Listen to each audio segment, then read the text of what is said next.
I think the whole point of the Diddy parties was to get people to endorse Kamala. No, there is a lot. This is something that I never perceived at all when I lived in Washington, I thought was like a dumb conspiracy theory.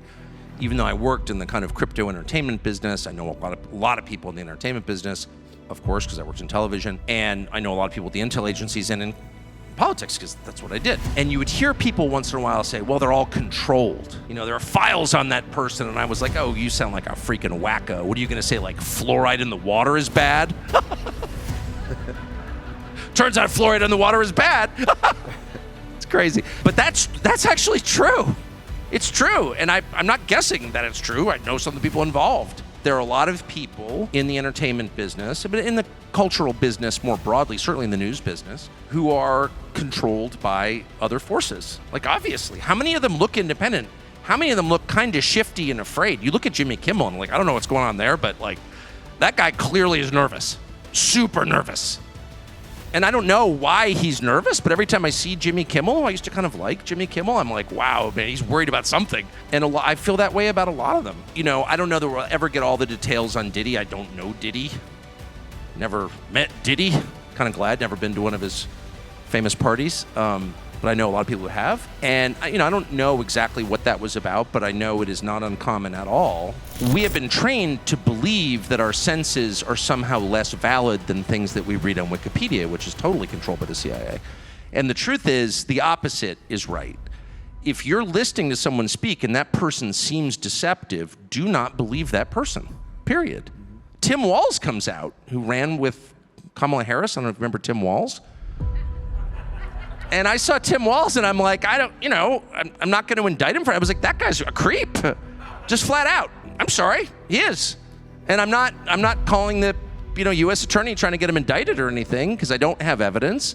But I just knew instantly that guy's lying to me. The current way of doing things has been decisively rejected, most notably by young people. When was the last election where Republicans won young people? Yeah. I mean, really? You always think of like, your blue-haired daughter lecturing you about, no, your blue-haired daughter voted for Trump. She shouldn't have blue hair, but whatever, she voted for Trump. Like, what are you even talking about? And it turns out that their politics were the politics of unhappy rich girls, actually, just to be totally blunt about it. And unhappy rich girls make up a very small percentage of the American population. So everyone else voted for Trump. So, okay, now we can have a discussion about adult issues. And I'm really gratified. I don't think, again, that's ideological. It's not even right versus left. Republican versus Democrat. It's like adults versus people who put signs on their front lawns telling you they believe in science. Well, people like that don't know what science is. Do you know what I mean? Yeah. Their view of science is shut up, don't ask questions. Really, I don't think that's science, actually. I think that's kind of the opposite of science. Whatever. Those people lost. The people who live in Brookline and Bethesda and all the screechy people I deal with in airports, they lost. And I'm really glad. You can't know what your government is doing. Who owns this government? The federal bureaucrat who can't be fired? No, I don't think so. We do. So if you wind up in a country with over 1 billion classified federal documents, you're living in an extremely corrupt country. Extremely corrupt. And everyone around the world knows that about the United States. We don't know it. We don't think we live in a corrupt country. We do. And we could fix it super easily. And that's just, let's declassify it. Every 9/11 document should be declassified. Oh, shut up, conspiracy theorist. No. If you want to create conspiracy theories, pull down a curtain of secrecy over what actually happened. Why are you afraid to tell me the whole story? So, well, let's just start with what in the heck has the last 3 days of your life been like? Wild. Yeah. Yeah, I didn't expect that. Yeah. I spent almost 35 years being paid to make predictions about elections. I don't think I ever got a single one. Oh, bless you. Sorry. Thank you. I left the sacred beverage backstage. Yeah, I would not have predicted that at all. That Donald Trump would not only win, but win decisively with a mandate, the majority of the popular vote. The first Republican to do that other than the post 9/11 election in 40 years. So I'm still trying to figure out exactly what it meant, but I mean, big picture, it means that the current way of doing things has been decisively rejected, most notably by young people. So when was the last election where Republicans won young people? Yeah. I mean, really?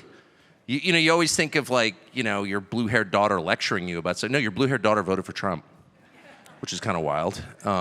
She shouldn't have blue hair, but whatever, she voted for Trump.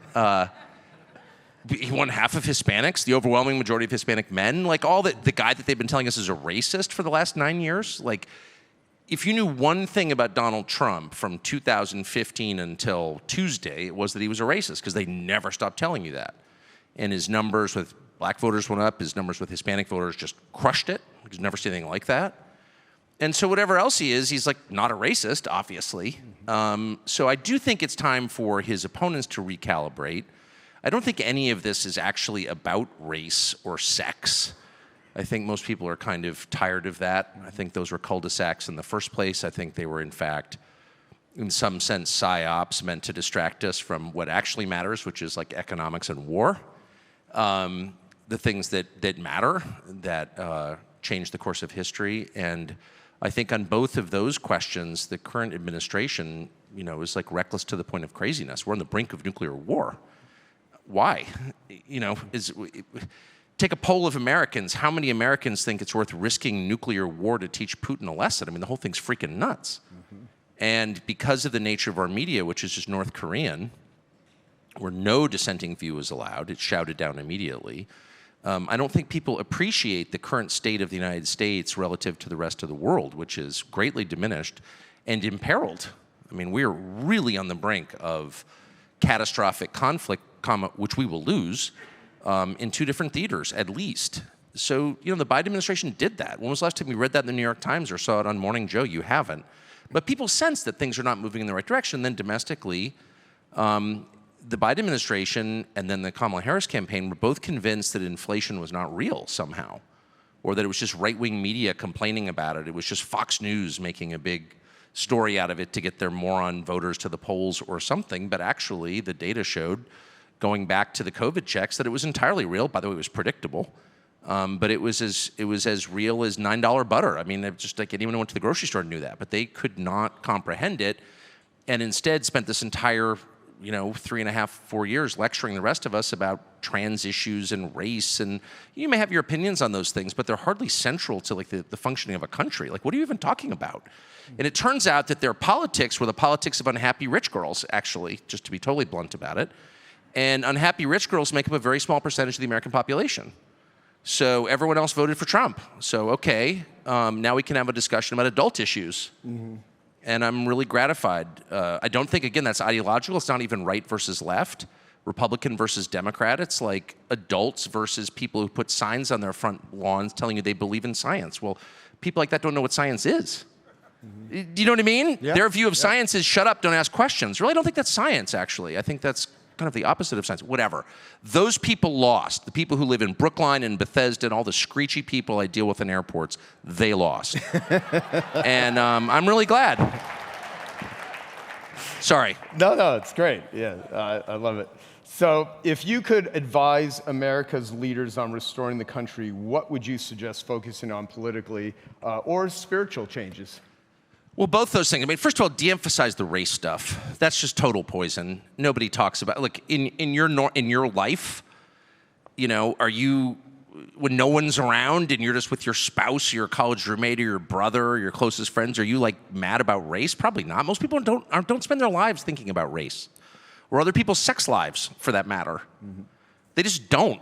And if our leaders encourage us to have yet another fake conversation about race, which is really just one person yelling at another person, that person having to take it, like that does nothing but divide the country and makes people hate each other, which is, of course, their goal. So stop with that. If you engender racial conflict in a population, it's very hard to make that go away. Most Americans do not want that at all. They don't see race first. It's just a fact. These are all facts. This is not a racist country. It's a really nice country. It's a country where people give directions to strangers and like take in stray dogs. It's just, people aren't racist, actually. And so stop with that stuff. Restore the colorblind meritocracy that we were promised, that is the basis of America. Innovation comes when the most energetic, smartest people are allowed to do their thing. When entrepreneurs are allowed to be entrepreneurial, and artists are allowed to create art, and writers are allowed to write literature, and Elon's allowed to build rockets, and it doesn't matter sort of what color they are, what gender they are. It just matters that they have the energy and the drive and the intelligence and the ability to organize sufficient to get that done. That's just true. And so, dismantle the state the kind of, I hate to say it, but they're always calling Trump a Nazi. Really? Is he the one who said every person in America has to like identify by race, by bloodline? That's sick.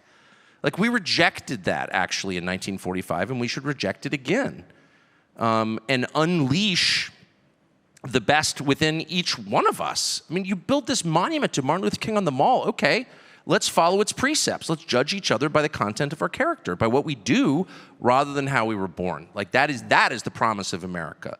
And that, we spend all this time taking care of gearing our education system to the people who learn the slowest. Maybe we should spend a little bit of time helping the people who learn the quickest. It can't just be making every school dumber. What about like the smart kids who want to learn and want to create? Like, they should be allowed to do that too. Just back off and let people do their thing, and you will create an incredibly beautiful country, and stop encouraging them to hate each other. So those are kind of vibe shifts. These are not specific policies. Those are the first two things I would do. Second, restore order to the world. I cannot overstate, as someone who travels a lot internationally, how close to nuclear conflict the United States has been for the past 3 years, almost 3 years come February. Like on the precipice of it. And because our media don't report this, I think most Americans don't really have a sense of it. But we are truly on the edge of like ending human life. Globally, it's crazy. Nothing this crazy has ever happened, probably ever, in history. And so the role of the United States, if the United States is going to be a global leader, not its policeman, but a leader, a force for good, it has to become what it once was, which is a force for order and stability, not endless revolution, which is what we've had. Well, let's knock off the leader of that country and hope for the best. Well, that didn't work. We killed Gaddafi, we killed Saddam. Those countries became worse than they were before. There are open slave markets in Tripoli, Libya. Well, let's just ignore that. The same people who did that, just move on. Let's bump off Bashar al-Assad in Syria. Let's kill Putin and hope for the best. Stop. No more revolutions. This is what the Soviet Union used to do. Run around the world trying to foment revolutions, overthrow one government and hope that a better government would take its place. That's not how life works, actually. It takes an awful long time to create something worth having. Progress is incremental. Destruction is instant. I can smash a plate glass window in a second. Try to make one. Do you even know how a plate glass window is made? It's complicated, right? And that's true for countries too. So restore order. The United States should be a force for order. No, we're not going to blow up your natural gas pipeline, which we did to Germany. Destroyed the German economy. Destroyed the German economy. I don't know how many of you travel to Europe. Europe is Germany. The European economy is Germany. And that economy has been crushed by what we did. Stop doing things like that, okay?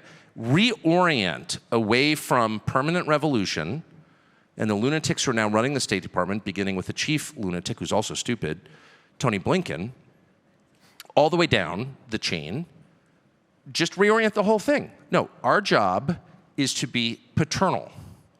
If you're a father, you come home, your kids are fighting. If your first instinct is to tell them to keep fighting, hit them harder. You're a monster. You're a moral criminal. You're a bad dad.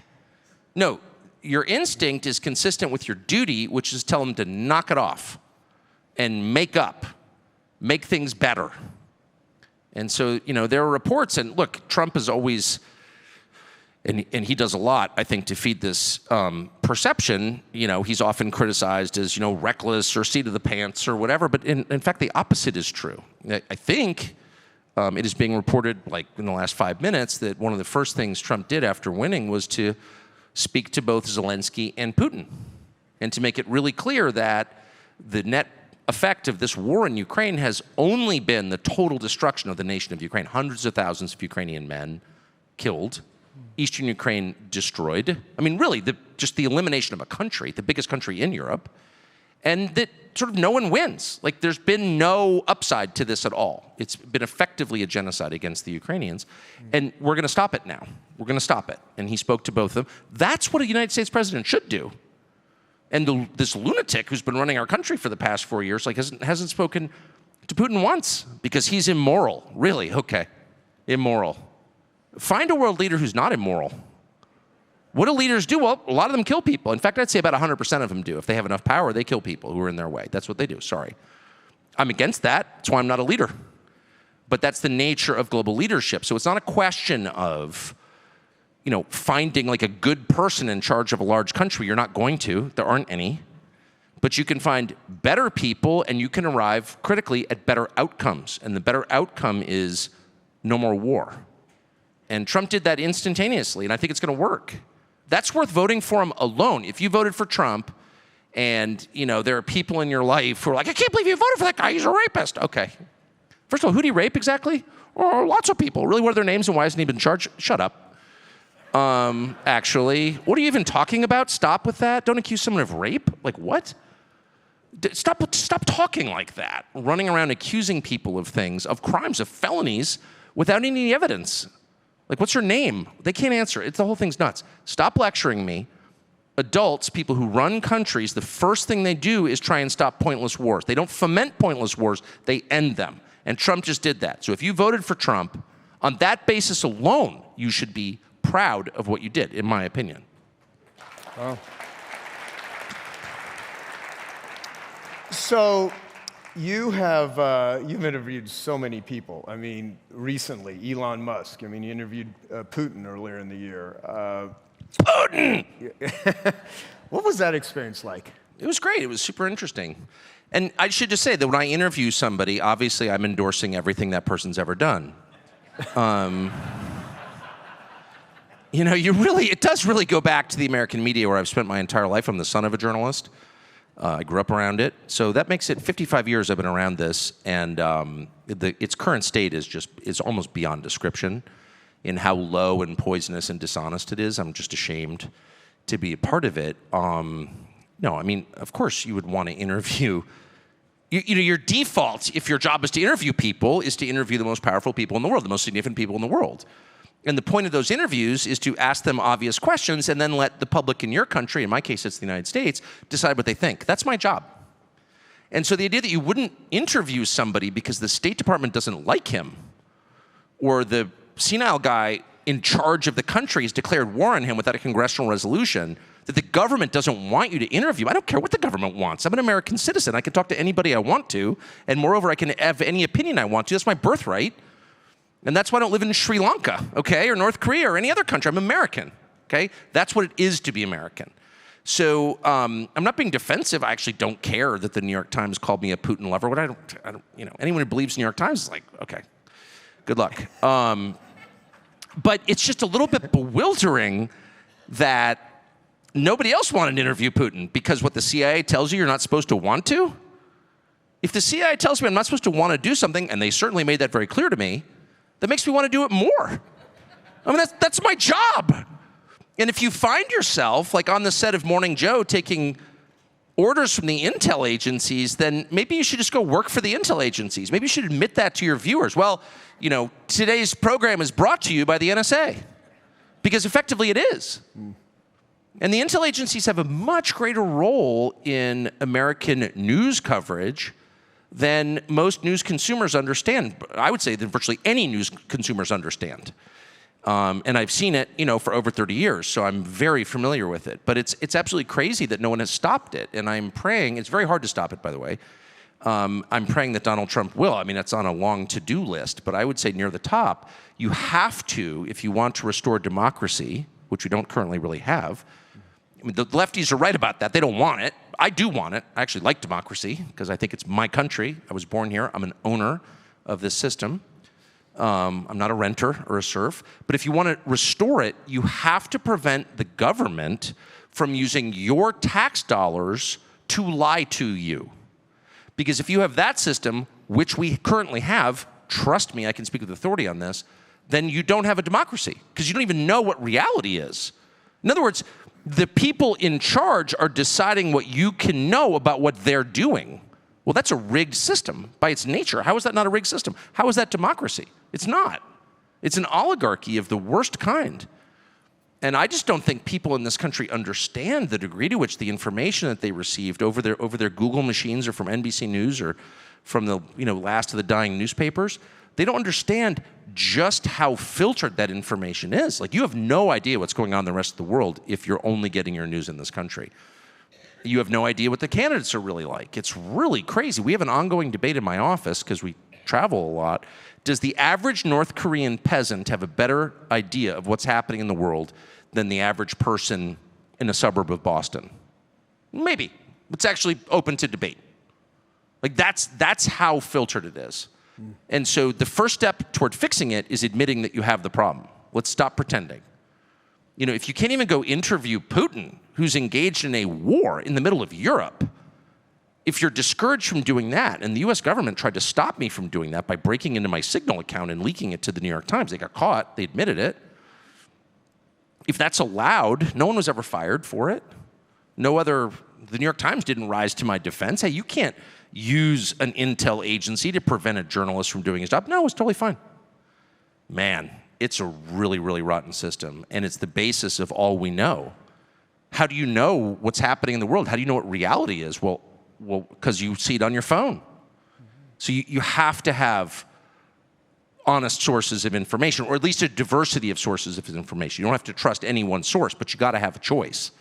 It can't all just be, you know, Mika Brzezinski telling you what happened yesterday, because not good.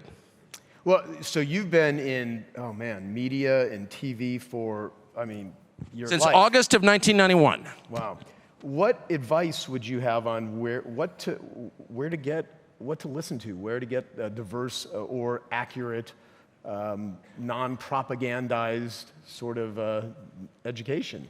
It's pretty hard. I mean, I've gone so crazy, and obviously I wouldn't recommend this to other people, but I don't read any news at all, ever, period. I don't read any of it. I was in it too long. I know how poisoned it is. It's like watching sometimes you meet nurses who are the most honest people in hospitals, in my experience, and they'll tell you, like, oh man, don't get any, cardiac catheter at that hospital, they'll kill you. You should probably believe the nurse, like, she works there. And that's how I feel about media. Like, I know how it works. And so I don't read any of it. I get all my information from people via text message. I travel a ton to see things firsthand, because there's no replacing that.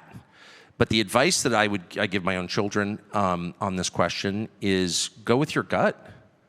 Like, I actually think we have a much more accurate sort of internal measuring system for truth than we understand. Like, when someone's lying to you. You're born with that ability to discern truth from lie. Now, it's unerring, but it's imprecise. In other words, if I feel someone's lying to me, that person's lying. Like, my dogs know. Like, if you show up at my house and you're creepy, my dogs have no idea what you're saying. They don't need to know. They know you're creepy, and they'll snarl at you. And then I know you're creepy, because my dogs have already vetted you. All of it, no, and I mean it. And you're not welcome for dinner at that point. I don't know what you did, but it's gross. It's a good test. Yeah, and I'm not joking at all. Yeah. I'm sorry you failed the spaniel test. I'll see you.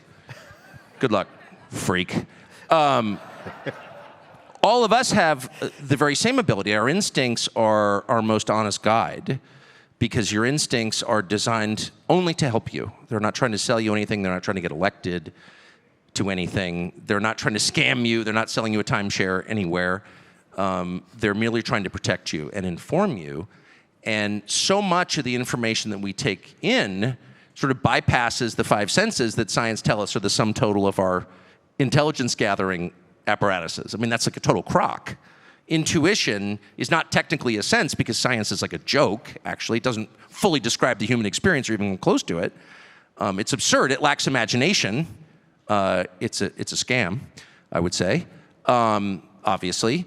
But we have been trained to believe that our senses are somehow less valid than things that we read on Wikipedia, which is totally controlled by the CIA.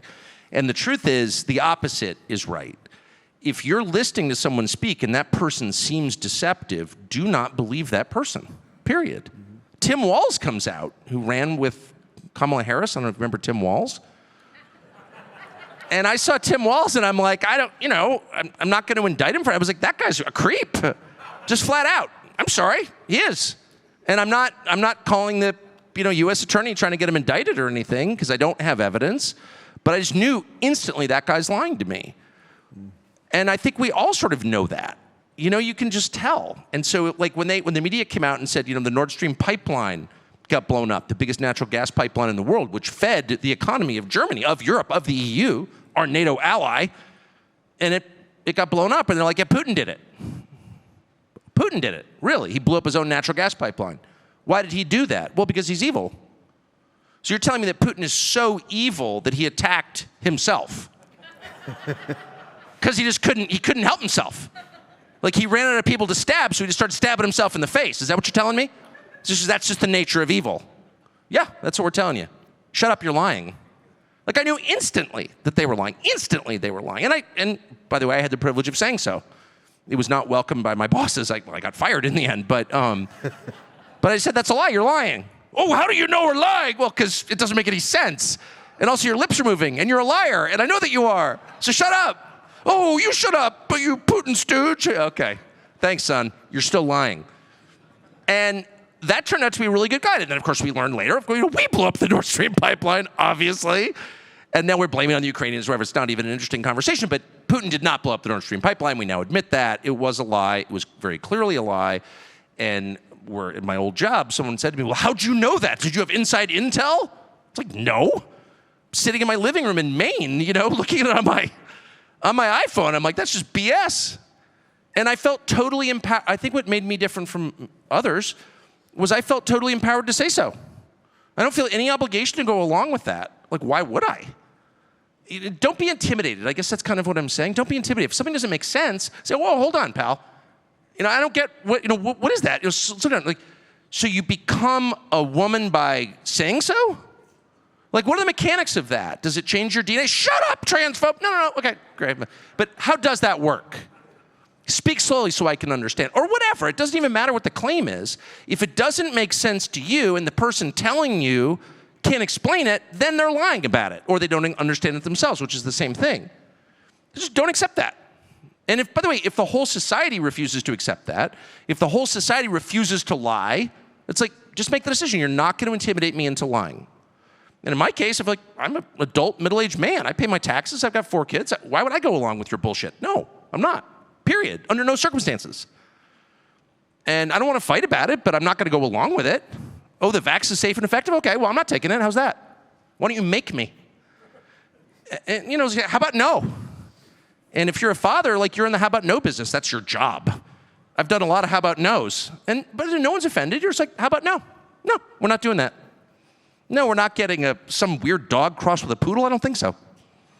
What? Everyone's getting hypo out. No, how about no? Okay. It like works pretty well. And no one needs to take it, I'm sorry, not to attack the poodle mixes, but I just don't want one, you know? And we've had that conversation quite a bit in my house. No, okay. And I think you can kind of cheerfully say no to a lot of the demands made on you. And they'll get all hysterical and call you names and just like, no. And I think if enough people do that, maybe like, I don't know, 200 million of them, all of a sudden it just stops. People are like, okay, guess we won't get the Shih Tzu poodle mix. You know what I mean? Damn, maybe next time. Yeah, okay, on to the next thing. So I do hope that the next time there is this very familiar cycle where some story will happen, you know, some guy tries to pass a fake 20 in a convenience store in Minneapolis and then dies of a drug OD outside. And all of a sudden, they take that story and tell you that actually it's your fault that he died, and we need to completely change the country that your ancestors built. And everyone kind of goes along with it, and all the preachers on TV and Nikki Haley and all the people you're supposed to sort of respect are like, yeah, we need a revolution because George Floyd died. I think at this point, or, you know, some virus comes out of China, it very clearly came from a lab that we funded. And really early, we learned that the death rate's like one tiny fraction of what they claim it is. And on the basis of that, they're going to give us some drug by force that hasn't been tested. And by the way, you can't sue because the Congress granted the company that makes the drug total immunity from lawsuits. I think more people would be like, nah, how about no? Like, go ahead and take that if you want. Like, whatever, that's your thing. You want to go inject yourself with some weird crap, that's fine. But I'm not doing that. And I'm just not under any circumstances doing that. And I read the autopsy report, and George Floyd, like 100,000 other Americans this year died of a fentanyl OD, and I feel super bad for George Floyd. I'm not, defending his death. I feel sad about his death, just as I do about the other 100,000 who died from him. But don't tell me that systemic racism killed George Floyd, because it didn't. I'm just not going to accept any more of your lies. I don't care what you call me. I don't care how much you threaten me. I'm not afraid of you at all, because I have no reason to be afraid of you, because you're a freaking loser who's never built anything in your life. So how dare you lecture me? I'm an adult man. Back off. That's a really good posture. A super helpful, it's a non-belligerent posture. You don't need to get your AR-15, though you should have one, but you don't need to like wave it around and be like, for my cold dead hands. Maybe it'll get to that, but you don't right now need to do that at all. Just like sort of cheerful, nope, fentanyl OD, not taking the vax.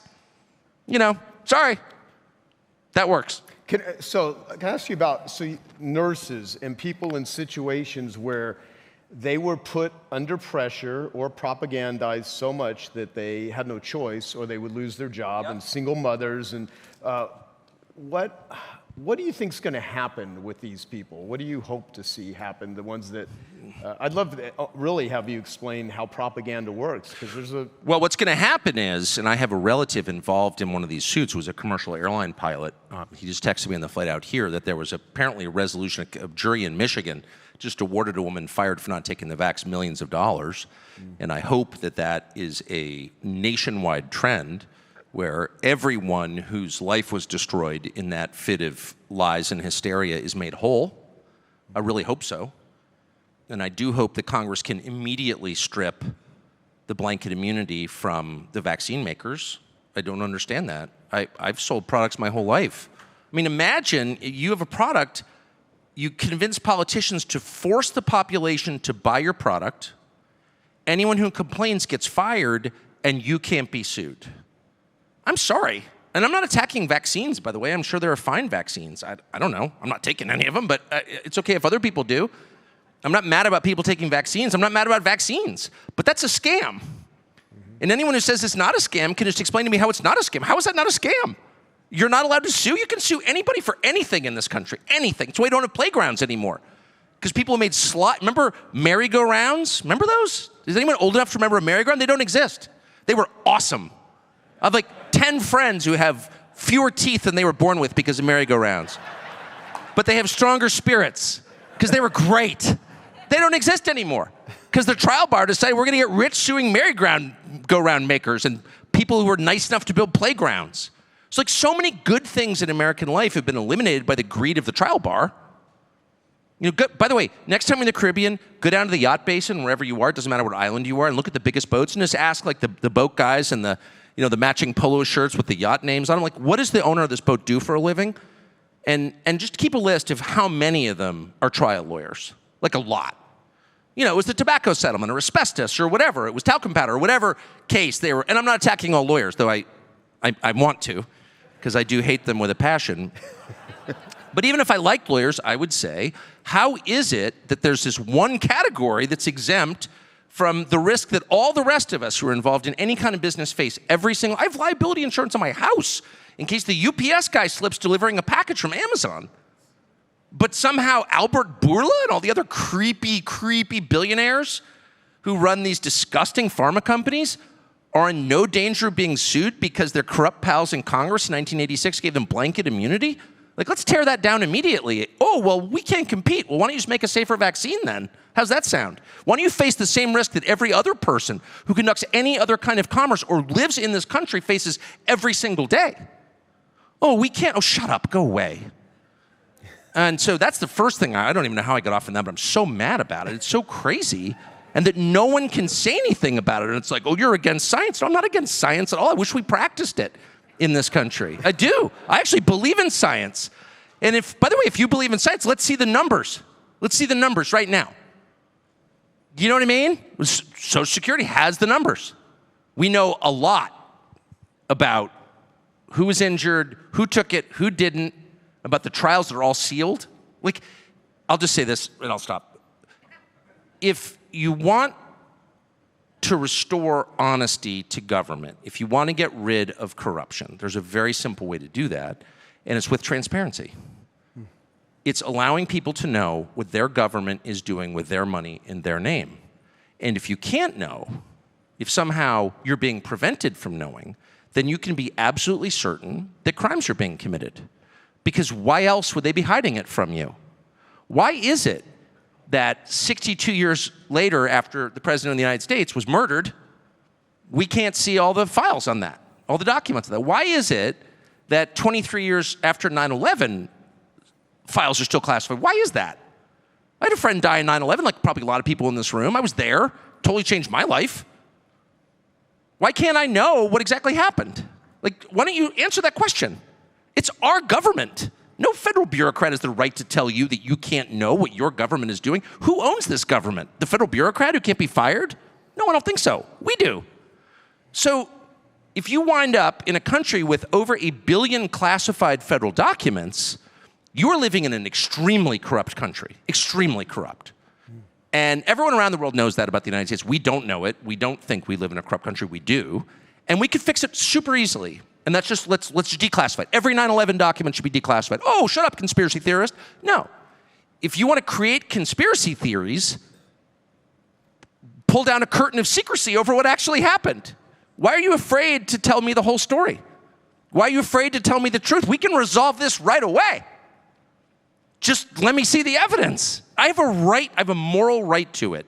They have no moral right to keep it from us. So if I have one hope secretly for this administration, it's massive declassification.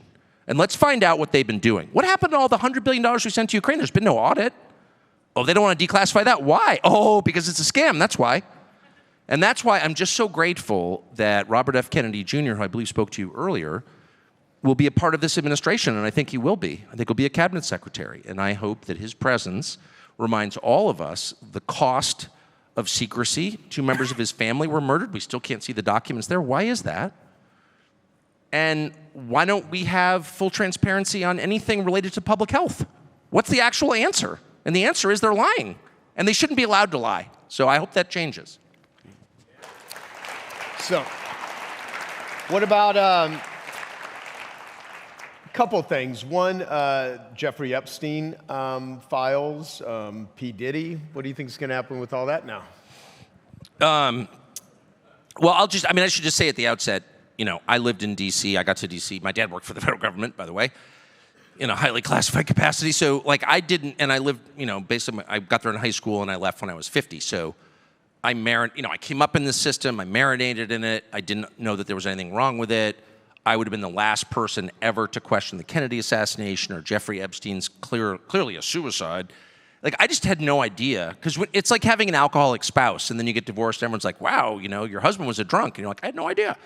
The closer you are to something, the harder it is to see its outlines. And so when he died, I knew a lot of people who knew Jeffrey Epstein, a lot. I never met Jeffrey Epstein, thank God. But I certainly knew a lot of people who knew him, and a lot, more than 10.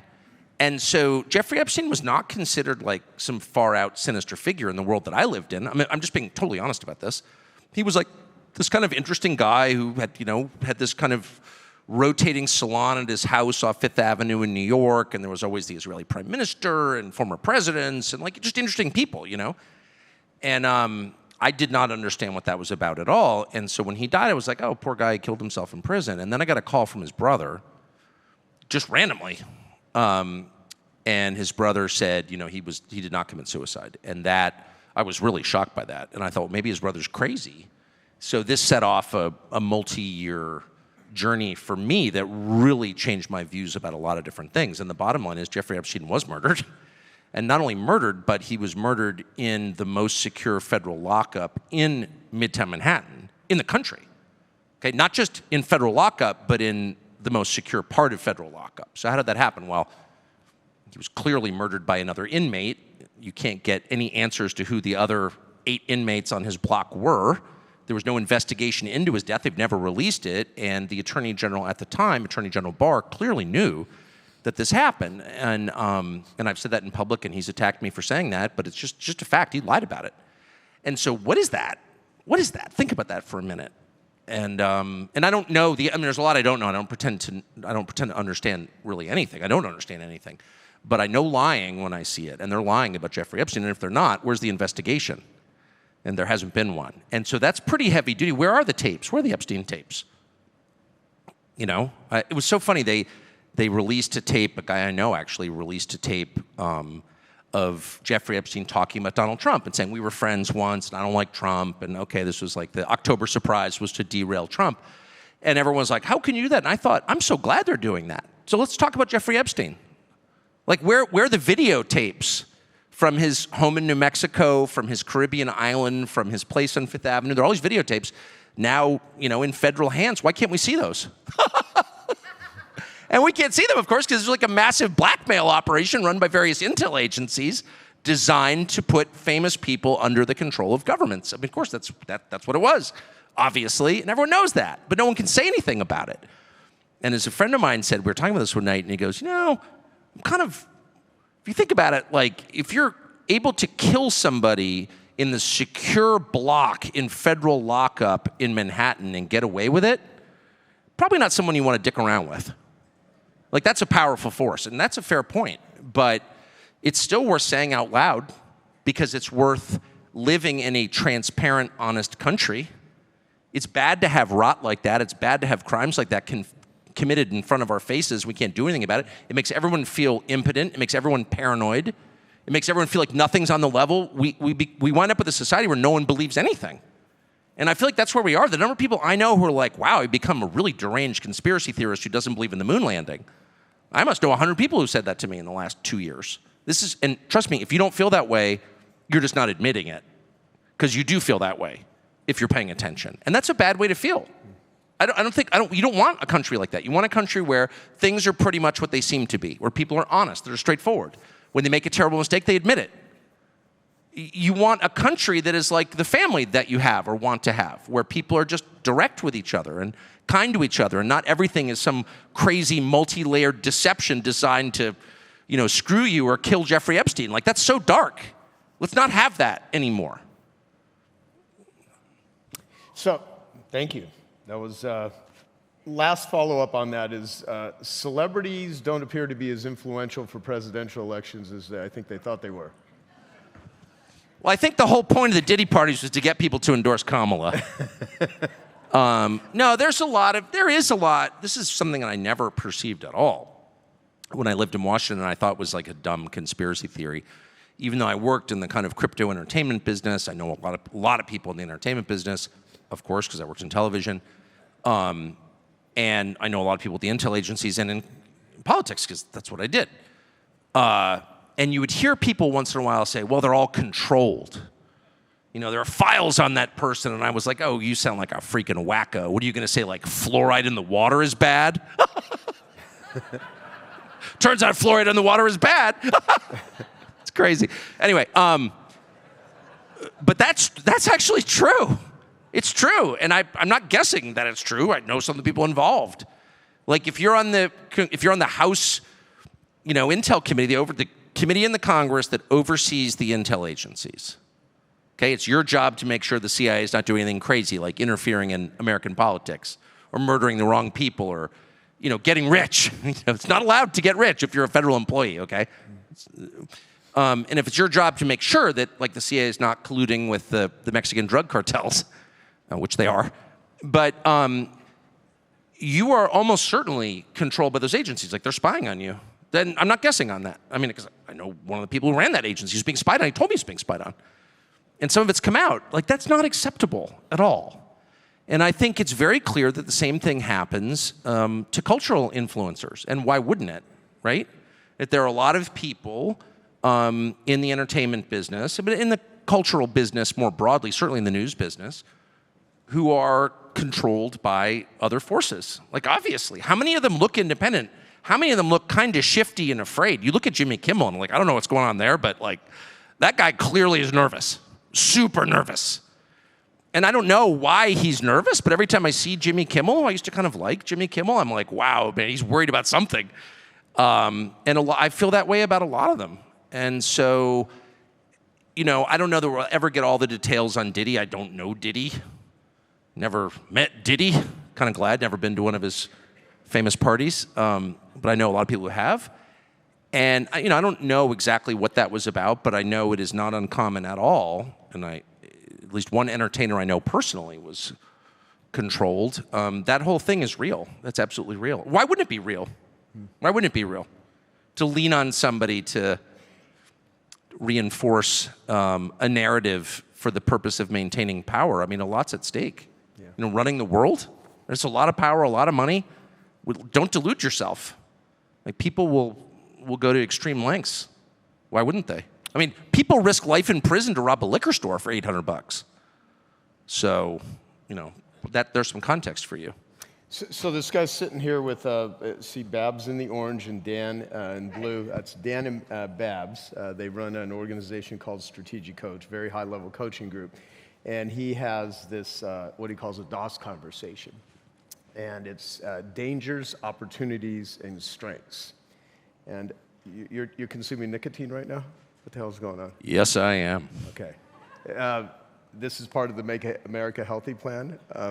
It is, actually. Now, I've already said so many crackpot things that I don't want to totally discredit myself, but I think there are, if you take the tobacco and the tar and separate it from the nicotine, it's something. I don't think I'm allowed to make medical claims about nicotine. I think we have a whole agency designed to prevent people from saying what they think is true. But it's a choice that I'm happy to make. Yeah, for sure. We'll come back to that maybe. So dangers, opportunities, and strengths. So what do you think is the biggest danger or dangers that we're facing right now as a country, the biggest opportunity, and the greatest strengths that we have? The biggest danger is war with Iran. I'm just telling you, that's the biggest danger. There are a lot of people who want it. There's a lot of money that's been applied to the political system to make sure we get it.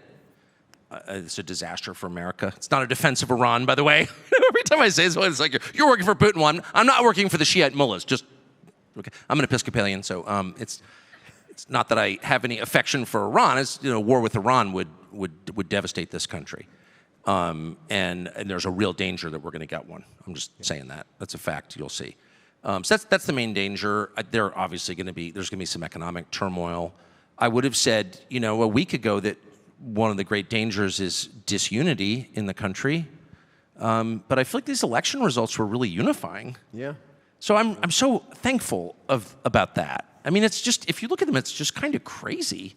I mean, you had Muslims in southeastern Michigan voting overwhelmingly for Trump.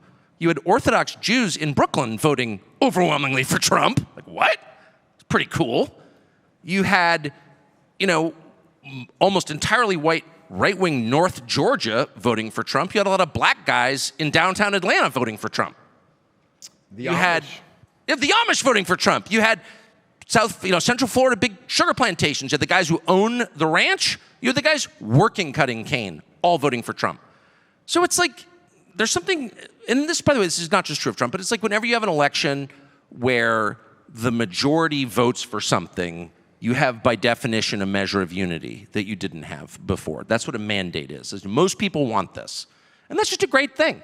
It means that our common goals are stronger and more important than our differences. And it's just so nice to be reminded of that. So that's our main strength. And going into an economic downturn or whatever is clearly going to happen, you want a unified country. You don't want a country at war with itself getting poorer all of a sudden. I mean, we avoided revolution during the Great Depression. And, which is not a foregone conclusion, by the way, at the time. There are some really radical movements in the United States.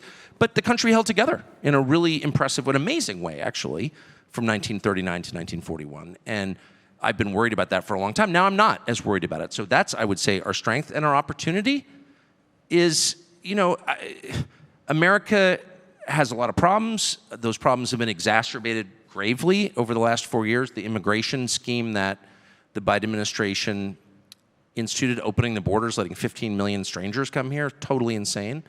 That's bad. The U.S. dollar's in a much weaker position thanks to the deranged sanctions on Russia starting in February of 2022. Kicking Russia out of SWIFT hurt the U.S. dollar more than really anything that's happened since the end of the Second World War. But the opportunity is compared to what? Compared to what? I mean, the US dollar, while weakened, clearly other countries are hoping to diversify their currencies. Doesn't help them to have the US dollar be the reserve currency, but there's no good option right now. America has a lot of problems, but compared to what? Europe? Seriously? Canada? Australia? I mean, we are still in the best shape of any country that I visit regularly. And that's a massive advantage. And like, don't forget that. If you can somehow convince Americans that their country's pretty awesome, once again, it's an attitudinal question. When people feel self-confident, I mean, this is true in your marriage, it's true in your job, it's true in every sphere of your life. When you feel good about what you're doing, when you feel like you're doing the right thing, you're doing something you can be proud of, you're way more effective. And when you feel rattled and shaken and self-loathing and, like, how many productive hungover Sunday mornings have you had? Like 0? Because you hate yourself because you did something embarrassing the night before. But when you wake up Monday morning, clear-headed, ready to go and go for a run and bang it out, you know what I mean? If you have that attitude, you're going to kill it. And so I do think a lot of America's potential is totally real. It remains untapped. Our energy reserves, are just crazy compared to the rest of the world's.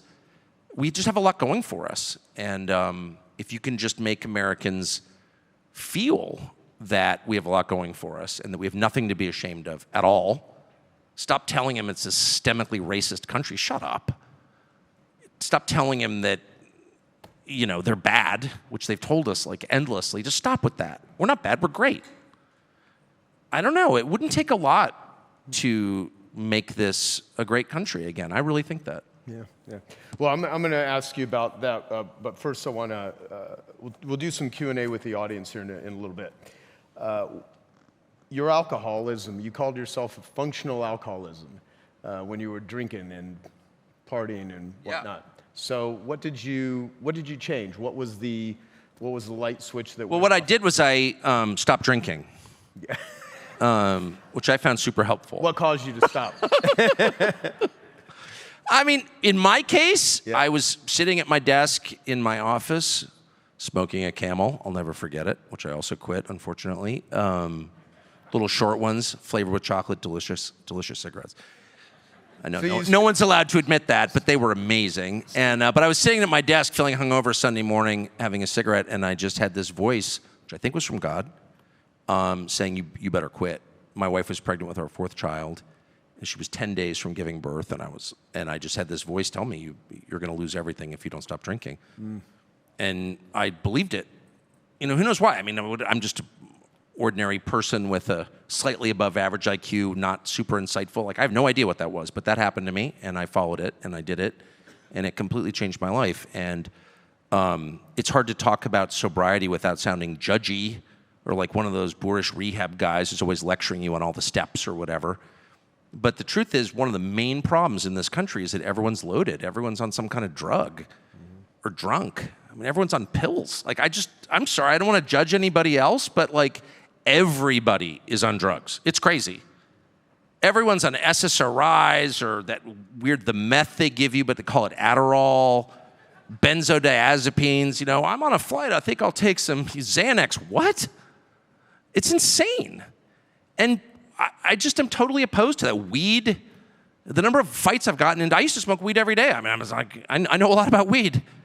It makes you passive and stupid. I'm sorry. People get so mad if you say that. Oh, shut up. No, I've smoked more weed than you have. It makes you into a loser. Are you joking? Why don't you just face your life? It's so awesome. And I never say this out loud because people really hate you when you do and feel judged. I'm in no position to judge anybody. I could blow your mind, actually, if I wanted to. I'm not going to. But I'm saying, like, I know a lot about this subject, so I think I have the authority to say this. It's like, it's such a thrill to be sober. It's not that hard, actually. And if you're not sober, you're never going to achieve the purpose for which you were created. That's just a fact. You're not. And it makes you weak. That's the last thing I'll say. It makes you weak. The more you party, the more you run away, the weaker you get, the more fearful you become. And the more you just face up to stuff. And I'm not even talking about drugs and alcohol. For men, I'm talking about like a grumpy wife. Like, there's nothing scarier than a pissed off wife, like, in the world. And if you run away from that and just go golfing and like, oh, she's crazy, you know, it doesn't get better. Like, man up and just like, tell me what's wrong. Just like sit through the first 3 minutes, and then you find out what's wrong, and it gets better. And you get stronger. She respects you for not golfing and for looking right into her eyes and listening to her complaints for a minute. It makes you stronger. And when you run away and when you golf or you get high, or it makes you weak. And it's like a process. It's like the more you tell the truth, the more sober you are, the more you face things that make you afraid, the stronger you get. It's like life 101, but nobody feels free to say it. And the last thing I'll say, we should just go full Saudi on the drug thing. I mean it, like full freaking Saudi. One of the benefits of traveling a lot is you go to countries where they just don't put up with it. We're like, oh, you're so uncool. Like, you don't allow me to bring a joint to your country? No, just cut your hands off if you do that. Because we're not. Try to do that in Japan, actually. Try to do that in Japan. You go to Singapore, you live in Singapore, they drug test you at the airport if you're a Singaporean citizen. And if you fail the drug test, like if you smoke weed, you go to rehab for 6 months. They don't tell anyone where you are. You just disappear. You go to rehab. That's a true fact. I just had dinner 2 nights ago with someone whose friend showed up at the airport in Singapore, flying home, got drug tested, got sent to rehab for 6 months. He was engaged. His fiance left him and married somebody else. Wow. Hilarious. You know, it's a pretty big deterrent to getting wasted, actually, it turns out. Yeah, that's harsh. Okay. But compared to what? Watching people die of fentanyl ODs on the sidewalk? Have you been to our cities recently? It's totally cruel and inhumane and disgusting and beneath us as a nation to allow people to OD on drugs on the sidewalk. There's no kindness in that at all. It's cruel. You hate people if you allow that. Would you allow your children to do that? No, you'd chain them to the freaking radiator till they sobered up because you love them. When you hate people, you let them OD on drugs. And we're letting the whole country do that. And encouraging them to do drugs, sending crack pipes to crack addicts, giving weed to kids. Are you joking? I just lock them up, man. I mean, and I'll be totally blunt. As a former drug user, I'm saying that. And I really mean it from the bottom of my heart. I hope we just get full Saudi on those people, including the policymakers who allowed it, because they've killed so many people. They deserve to be punished in a very severe way. So yeah, it's interesting. How's that for unpopular? No. It's like it's a Bring back the war on drugs, but this time we're not joking. Yeah. Well, see, I think the war on drugs was. I believe addiction is a solution to pain. So the drugs, the alcohol, the sex, the gambling, the workaholism, all the pursuits of the dopamine pursuit is because of either one, you're just pursuing this feeling you want, or trauma and things like that. And I have mixed feelings about, like, for instance, there's 25% of the world's prisoners are in the United States. We're the highest incarcerating country in the world. And there's 2.2 million people incarcerated in the US. And the majority of people that commit crimes are under the influence of drugs and alcohol. And 40% of people incarcerated are committed a violent crime. The other 60% have not. So a lot of these people are addicts. And so it's one of these things where I take a compassionate approach, and at the same time, Portugal, I'm curious where they're at now, because like all I can go off of is really from several years ago. I don't know how well they've weathered through the pandemic, and I haven't stayed up to date on it. But what they did is they legalized drugs, but the money they were spending on enforcement went into treatment, and it cut the addiction rate in half. Almost all violent crimes went down. But when you just make I don't know. I've spent a lot of time in Portugal. I don't think that's an accurate representation. And I would say, I know a number of people, more than 2, who got off heroin in jail, and who look back on their incarceration as a blessing. I mean, addiction, I think you have experience with it. I certainly do. They're crazy. You're not in your right mind when you're addicted to something. You're totally crazy. You're like a trapped animal. Like, you'll do anything. And oh, yeah, absolutely. People like that, our record on drug treatment in the United States is like a joke. It's abysmal. It's just abysmal. Mm-hmm. It's made a lot of money for the drug treatment centers. Everyone's like, treatment? Well, show me a treatment center with like an over 50% success rate over 5 years. I've never heard of one. Maybe there is one. I'd love to know. We should replicate it everywhere. The only thing I've ever seen that works is AA. And that's because it's based in like the core truth of life, which is you have to admit that you have no power to solve your problems. And if you don't, then you're just lying to yourself. So I think that works, but whatever, opinions differ, but let's just apply science to it. Like, where's the treatment center with like an 80% success rate? Where's one with an 18% success rate? I just don't know of any. The only ones that really have really great success rates are long-term, 6 months, a year, 2 years, like Vulcan Academy, this individual, they literally have people, mostly, young adults that check in for like 2 years, and they have a incredible thing, but it's a long time, right? And then I can't remember the name of it, but in Italy, this is one of Bobby Kennedy's favorite models of recovery, where they have these very long-term, put them in nature, put them around different environments, and connect them. That definitely is good. Yeah. But I guess I would also just say I left something out. I'm so mad about the drug thing that I'm sorry I endorsed the Saudi drug program, though I meant it. But I do think we should spend a lot more time on the other side of the question, which is endorsing sobriety. It is so awesome to be clear-eyed and sober. As much as it doesn't solve all your problems, you're still the lumpy loser you were when you were drunk. But it begins the process of healing your soul, and there's so much joy in sobriety. No one ever endorses it. Oh, yeah.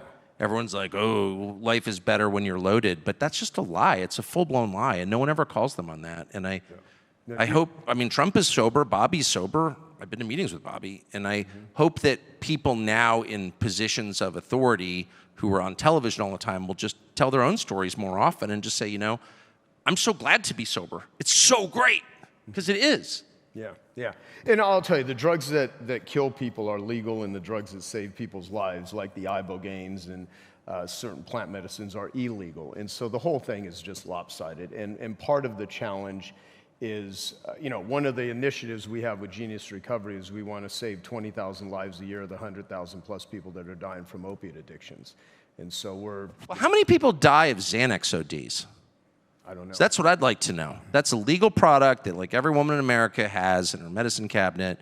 Every kid has it too, college campuses. How many, if you've got kids in college, how many of your kids' friends have to go to treatment to get off benzos? How many people die every year from benzos and alcohol? Many thousands. How many people die from withdrawal from benzos? A lot. And those are legal. And psychiatrists prescribe them without thinking through the consequences, and there's no sanction. And those psychiatrists should be criminally charged, in my opinion. That's crazy. The Sacklers paid $1 billion fine for sending, opioids throughout Appalachia, but psychiatrists who hand out benzos, which are deadly and physically addictive, we're just like, oh no, that's medicine? It's not medicine. It's totally wrong. And at some point, we need to call out people on the individual level. If you are a psychiatrist who's handing Adderall to children and benzos to their moms without any thought to the addiction and suffering and brain damage that results from those drugs, then you should lose your medical license at least. Yeah, absolutely. No.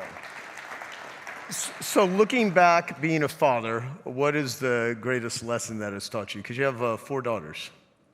I have 3 daughters and a son. Oh, I thought you have 4 daughters. Sorry. No, 3's a lot. Yeah. I will say. I think you might, yeah. They're like a union, you have to negotiate with them. And no, they're awesome. The biggest lesson of having kids is everything flows from your marriage. And when you have a happy marriage, your children are happy. Marriage is the core of a family. And I do think people spend way too much time going to their kids' sporting events and not enough time with their spouses. I think they spend too much time with their kids and not enough with their spouses. And if you want to make your children happy, have a happy marriage. And if you want to have a happy marriage, spend time with your spouse. Don't golf, listen. And so that's been the main takeaway for me. And there is a period, and my kids are grown. My oldest is 30, but amazingly. But there's a period in parenthood that everyone in this room who has kids is familiar with where it's just so chaotic. There's just so much going on. So many demands from the children that you never have time to talk to the person with whom you created the children. And you're really at risk of wrecking your marriage during those years, I think. You're really an actual risk, and not just in the obvious sleeping with your assistant, though that's a thing too. But just in a much more insidious and common way where you just sort of end up hating each other because you never talk. And if there's one thing, I mean, I'm hardly like a marriage counselor, I'm just some douchey journalist, but just having lived it, I would say, if there's one thing I would encourage people with kids to do, it's ignore the kids in favor of the spouse once in a while. And go out to dinner, like make yourself do that every week. If you want your children to be happy, and what's the measure of their happiness? Well, the measure of their happiness is their willingness to like come home, is their love for each other. You know, if you wind up in a situation where your kids really love each other and are close with each other, you've done a good job as a parent. Like that's the clearest measure, in my opinion. And that's really the dream of every parent. In every parent's heart is the hope that what he or she will leave behind is kids who love each other.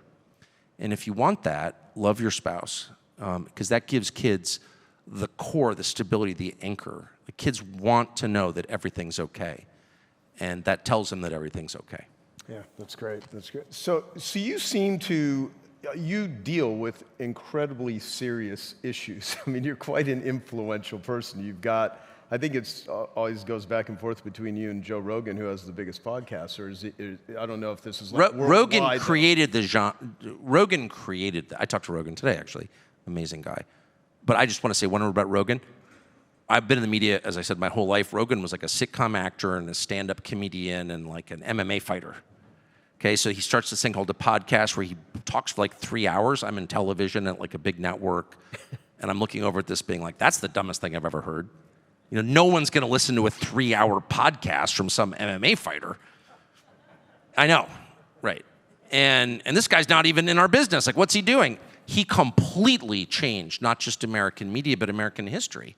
He created a whole new, I mean, it would be like this one guy invented the newspaper or television. I mean, that's how big what Rogan did was. And I just will admit freely that I did not see it coming. I did not understand it.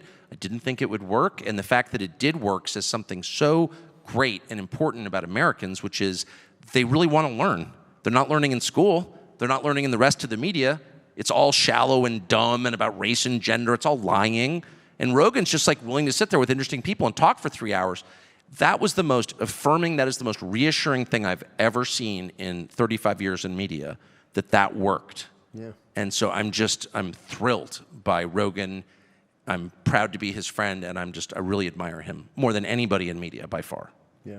Well, and I mean, and again, you are one of the most influential people right now in the world in media. And over the last year, I don't think what just happened on Tuesday would have happened without Rogan, without you, without Elon Musk. I mean, there's a series of people, but they are reaching lots of people. But the reason I bring this up, though, is that you seem to be super lighthearted about it at the same time. I see you as a very interesting guy in terms of you deal with very serious issues. I mean, you're interviewing world leaders. You're calling people out that you disagree with. And you're funny about it. You seem to just really enjoy your life, and really, you just seem to have a real strong center in the midst of it. Well, I don't think I'm in charge of history. I have a keen understanding of the limits of my foresight and power. I don't think I'm God. I believe in God, and it's not me. So that's like the root of my happiness. I know that everything we do is basically just dogs barking. It will be forgotten. You know, you do your best, but in the end, your name will not be remembered. Your grave will not be visited. You are insignificant in the scope of history, period. And knowing that, you will die. And knowing that, and I keep that ever present in my mind, lightens it a little bit. It's not up to you to change the world. God's in control, not you. And so all you can do is your best, knowing that you'll probably screw it up at least half the time. Just apologize when you do and keep going. But it sort of lightens the burden a little bit. I see these people in Washington like, I have to change the world. And it's like, you will at best make it worse. Like, you're an idiot, actually. And so am I. But the difference is I admit it. I know I am. And that is such an affirming thing. And also, the other thing I would say is I have dogs. I have a lot of dogs, and they sleep on the bed, and I hunt with them, and I really love them, and so does my wife. And we sit in bed, and we spend at least an hour a day talking about our dogs. Aren't they great? They're so great. And we have these circular conversations that are the same every single day, but despite the fact they're repeated 365 days a year, they are no less enthusiastic and sincere. Like, we really mean it. Like, that dog's amazing. Yeah, that dog's amazing. And we're not embarrassed about it. And it is such a great lesson that the most beautiful and the deepest and the most important things in life take place right in your bedroom, on your bed, right in your life. Like, don't imagine that the only things that are important are taking place on your phone or in some faraway country or in a battlefield or a conference room or at this, the scale of world economies. No, it's a sleeping dog with her tongue out of her mouth is like way more important than anything else that's going on right now, because it's happening in your bedroom, and that's your dog, and that's your wife. And there's like joy right in front of you, and you should experience that joy every single day. It's like your instincts, don't ignore them. If you feel something really strongly, it's true. If you're deriving great joy from something totally stupid like watching your dog snore, that's okay. Don't anyone tell you otherwise. Do you know what I mean? I see these people, these political people are like, no, I need to make the world safe for trans kids. And it's like, okay, great. But first, like, how about being nice to your own kids and pleasing your own wife and like, get a dog. Get some freaking perspective. Do you know what I mean? Yeah. Sorry. No, it's awesome. Awesome. I thought your Callie Means and Casey Means interview was amazing. Where's Callie at? Where's Callie? He's around here somewhere. He'll be here tonight. And I mean, there's a lot of interviews you have done that are just so eye-opening. People can learn so much and get so much perspective and learn what's really going on in all kinds of areas. Jimmy Dore, which I watched recently, was amazing. Fascinating. What interviews have you done this year that you think would be Well, all the interviews with people I thought I would disagree with. I mean, I lived in Southern California as a child, and all the organic peanut butter moms in my neighborhood I found incredibly annoying. You know what I mean? Saving the whales and furry armpits and lecturing you about eating white bread. And I was like, oh, stop. Tell me again about how Woodstock was. Shut up, hippie. And as I've gotten older, I realized, actually, I love those people. They were right about everything. And it's just wild to see that a lot of them, I just wound up in an alliance with them, actually. And they were right about all the health stuff. I mean, I smoked until I was 45, and I love pizza. So clearly you're not taking health advice from me. But it doesn't mean that they're wrong, They're right, actually. And so really the most beautiful and rewarding experience for me for the past 4 or 5 years is realizing how much I have in common with people I thought I had nothing in common with, including Bobby and Callie and Jimmy Dore and like just Naomi Wolf. I mean, just the list goes on. To be surprised in your 50s, to learn something new in middle age, to realize and cheerfully admit you were wrong, and then find out, all the things you were wrong about and accept things that are clearly right. Like, I love that. I mean, maybe some people are embarrassed about it. I see our whole political class, can't admit they're wrong about anything. They're still defending the Iraq War. But I think they're in bondage. They're trapped. They're fearful. They're terrified of admitting they're wrong about anything, because then the whole edifice of bullshit comes crashing down and just crushes them like the Wicked Witch of the West. How much better is it to live in pure freedom by admitting the truth about everything? Then you don't have to be afraid at all. You can just be like, I was totally wrong. I got fired from my job. It's like, who cares? You're just like totally free when you're honest. And so that has just been incredible to me. I've loved it. I love it. Thank you for coming to Genius Summit. You're awesome. Thank you.